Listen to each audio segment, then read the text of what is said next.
Good morning, this is Margaret Fette from the University of Sewing at the Tailored Fit, and I wanted to show you this video because I've seen quite a few people struggle with this particular problem. And the problem I'm speaking of is if you get a thread nest or if you get the gears of death come onto your screen of your Bernina sewing machine. And we have a 570 here in front of us, but this would work for any 4 series, that's ones with 40 numbers, or I should say like a 435, or you have a 475, or you have a 480. If you have any 5 series, any of them that have the jumbo bobbin, this is going to work. And just so that you know what I'm talking about, the jumbo bobbin are the bobbin cases that look like this and like this. So if you have this type of machine and you get a whole snaggle full of thread here in your machine, or you get a picture on your screen that has 2 gears and they're going, and you go, oh my God, what do I do? So I want to tell you what to do and how to fix this and how to do it the most efficient and easy way without damaging anything. So right now, our whole screen is on here, and we're going to pretend that I have this big tangle of thread. Fortunately, this doesn't happen terribly often, which is probably the reason why most of us aren't quite sure how to fix it. So the first thing I want you to do, if you have that happen, is turn off your sewing machine. So we're going to turn off the sewing machine, and that is the first thing we're going to do. Then what we're going to do is we're going to take off our foot. We're going to take off, and you might want to put a light over here if you have some trouble seeing this. I know I've done that before, but see, I've taken the needle off. I have the foot off. Now what I'm going to do is I'm going to come in here and I'm going to take the bobbin out. Now, if there's any problem with getting your bobbin out at this point in time, go ahead and wait and pop open your stitch plate. If you look right here on the stitch plate, there is a little like bullseye kind of shape. Well, that's for you to put your thumb on it. And sometimes if your hands are kind of weak, go ahead and put 2 thumbs on it. That's okay. You can put 2 on there, and see how it's popped this open now? So then you go from either side, take your thumbs and kind of pop it straight up, wiggle it a little bit, and it comes right out. Now this area right here, if you've got a snaggle of thread, what you're going to do now is you are going to go ahead and cut that thread out. And use a tiny pair of scissors, something like this little pair of scissors. These are a little pair of Kai scissors, and they've got a great tip on them. What you want to do is get in here, and if you have a whole snaggle full of threads, make a couple of cuts and gently pull out what you can. Also, if you go ahead and have a nice pair of Bernina tweezers or another brand, this is a really good shape right here. And you can get in here and you can pull threads out. At that point in time, you should be able to remove your bobbin case out of here. The other thing I want you to do is there is a little metal piece right here. It looks like a V. And you're going to press it that direction. So I'm going to put my thumb on it and just press it a little bit. And it's got a little hole for this piece right here. And see how this black plastic piece just dropped down. Now I'm going to take this out. And again, if you've got threads tangled in here, this is the time where you make a couple little cuts and you should be able to pull them out. Do not just get very frustrated and just start pulling and dragging on things. There are pieces in here that you can bend, and you don't want to do that. Now, I've got my bobbin case out.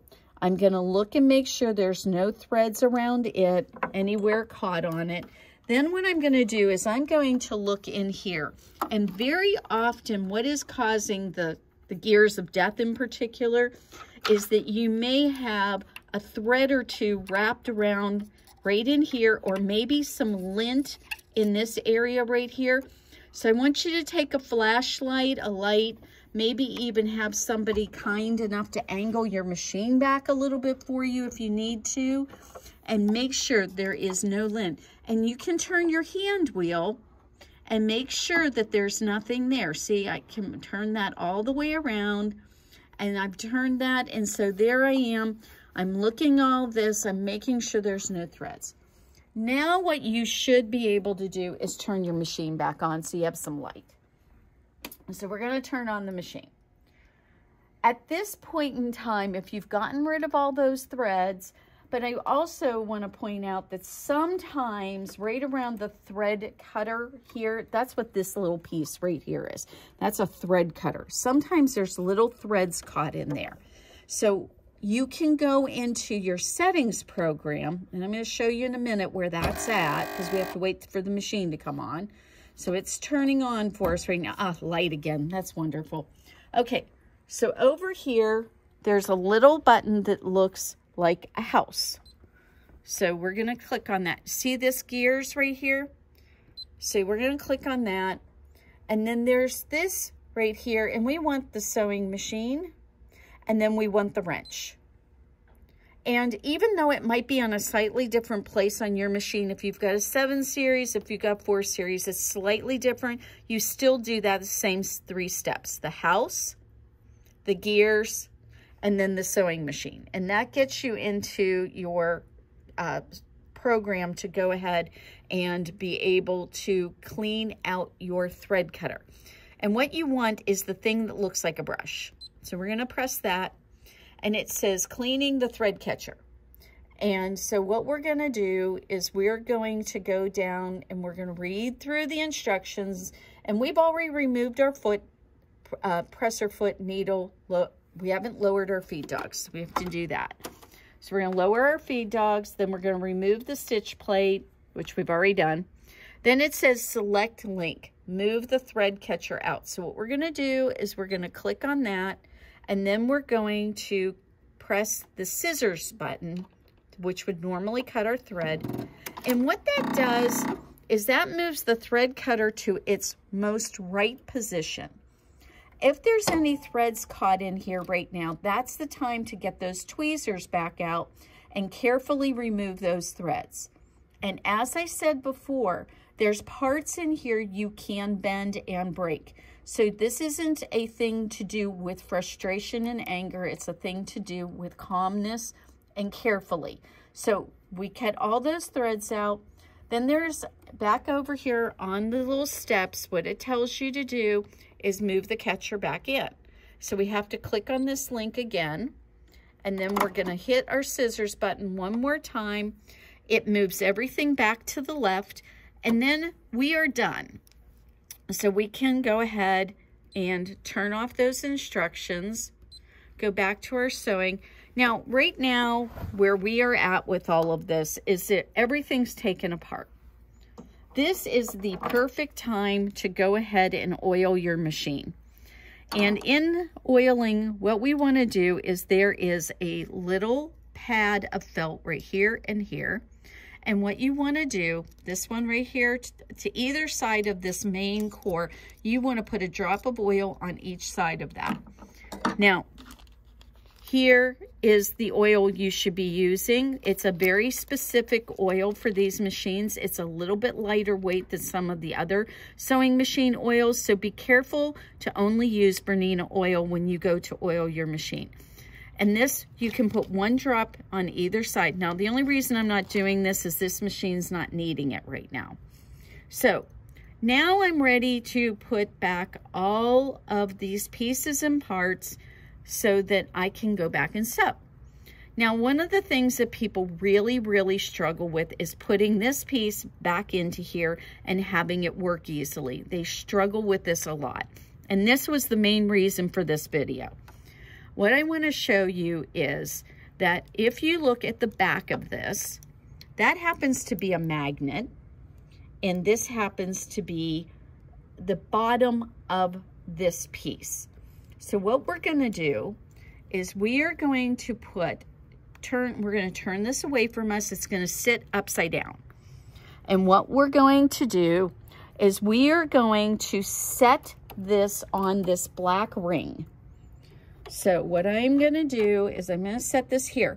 But what I want is this right here to be in my 6 if you're looking at it this way, think of it like a clock, and this is 12 o'clock up here, and that's 6 o'clock down there. And what I've done is I'm just setting it on the ring. So there's nothing complicated about this, but sometimes that happens. We'll pick it up and just move it a little bit. And that's set at 6. And what we're going to do is use both of our thumbs. Now, I want you to be aware that this may not go in perfectly at first. So I'm going to show you what to do if it doesn't. But all you have to do is take your thumbs on either side of the black ring and push this up and hold it in place for a minute. Okay? And right now it's not letting me put this in here, but I'm going to use my left thumb to hold it in place, and I'm going to gently turn my hand wheel. Did you hear that click? Now it closes. Now what you want to do is you want to turn this 360 degrees. I'm turning my hand wheel 360 degrees, and this is not falling out. That's how I know I've got it in place. And see how simple that was? So let's do it one more time so you see all the parts. So we're going to take that out. We're going to pull our hook back out of here. We are going to turn it upside down. We're going to put this at the 6 o'clock position, which is down. See, closest to there. We're going to use our thumbs. We're going to hold that in place, and then we're going to turn the hand wheel until it clicks. It clicked in place. Uh-oh, I don't think I have it in here right because it's not turning. So we're going to take it back out again. I did something incorrect. We'll figure it out here. So let's go ahead and see, sometimes it just doesn't go in perfect, but it's not a big deal because this is really simple. That's at 6 o'clock. We're going to push this in here, hold it with my left thumb, and I'm turning the hand wheel until I get a click. And what am I doing wrong here? I'm doing something wrong. See, this should have kept with the first time. But see, this will happen to you. So I want you not to get frustrated, and I want you to see what's possible here. Okay. All right, I'm gonna also turn my little piece right here so this is down here too. I think that's what I'm doing wrong because that's what lines up. So do you see this dot inside here? Let's make sure we get the picture of that. That dot. I turned the hand wheel until I could see it. And now I'm going to put this back down on here. I think that was a step I missed. So I'm going to put that back in and turn. Yep, that was it. That was what I did wrong. I forgot to tell you about that the first time through. I just must have lucked out on that. But now it's all working. So now what I can do is just put everything back together again. And this part's the simple part. I can put my, oh, I want to point out something to you too. When you oil your machine, it's always a good idea to go ahead and do a practice run on fabric so you don't ruin anything if it has excess oil. To put this plate back on, set everything on the left side and press this down. And see, we had to make a little bit of a wiggle to get that in there, but it worked. And we're going to put back in our bobbin case. Our bobbin case, this is always horizontal when we put our bobbin case back in. And sometimes what happens, have you ever had the bobbin case get stuck in your, sometimes what I've had people do is they've had this happen. Look at this. See how this is all running around in circles? So let's take care of that too. So what we need to do is pull this whole thing out. And I just use my awl to kind of get a hold of this. And look at that. That's all in there. It's just giving me troubles. So what you can do is take you need a small screwdriver would be helpful. Or let's see if this will work. No, that's not long enough. The awl might work. So there we go. The awl worked. Just push that out through that hole. But a screwdriver, a tiny screwdriver will work too, and you just press it out of there. And see, that popped out really easily. So we're going to put this back in one more time. Make sure we can see our white dot down here. This is going to go in the 6 o'clock position. And, you know, everybody thinks that this only happens to them. I promise you that we all make mistakes. We all get thread nests. We all have problems with our machines. And most of the time it's just, if you have a video like this that you can look at and see where I even had some struggles with it, then you'll know what to do to be able to put it all back together again. So, putting my foot back on. And what we don't want to forget to do is we dropped our feed dogs. So we want to make sure that we put our feed dogs back up. But we oiled our machine. So if you oiled your machine, what you want to do is make sure that you do a little test run. And I just get a scrap piece of fabric and I just run it through and make sure that I've done that. And the machine doesn't really like you to run it without thread in it, but sometimes you can get away with running it for just a moment. Guess what I forgot to do? I forgot to put the feed dogs up. The fabric wasn't moving, so that was a good test. So there, and it's going to tell me in just a second that I forgot to put any thread in it, but that's okay. Yep, there, it told me I forgot to put thread. So, but in doing that, I make sure if there's any excess oil, it gets on the scrap piece of fabric rather than on your good stuff. So make sure you do that. Machine's all put back together again. Shouldn't have any problems. And if you just go through those steps, this will fix 90% of the issues you have. And if it's something beyond this, take it to your technician and ask them for help, because we know that you spend a lot of money on this machine and that you want to have good use of it and you don't want to break anything. So I think this will give you a good clue on how to go ahead and get yourself back up and running from thread nests, the gears of death, most of those things. But if this did not fix it, for sure, give a call to your service tech and ask them. They may have some other solution for you, but generally this fixes 90% of your issues. So I hope that's helpful. I hope you have a great day. And if you need anything from us, you can always message us. And we'll see you later on YouTube, or go by our store, which is universityofsewing.com. And we have lots of things there for sale. And we would love to have you as a customer. Have a wonderful day, everybody.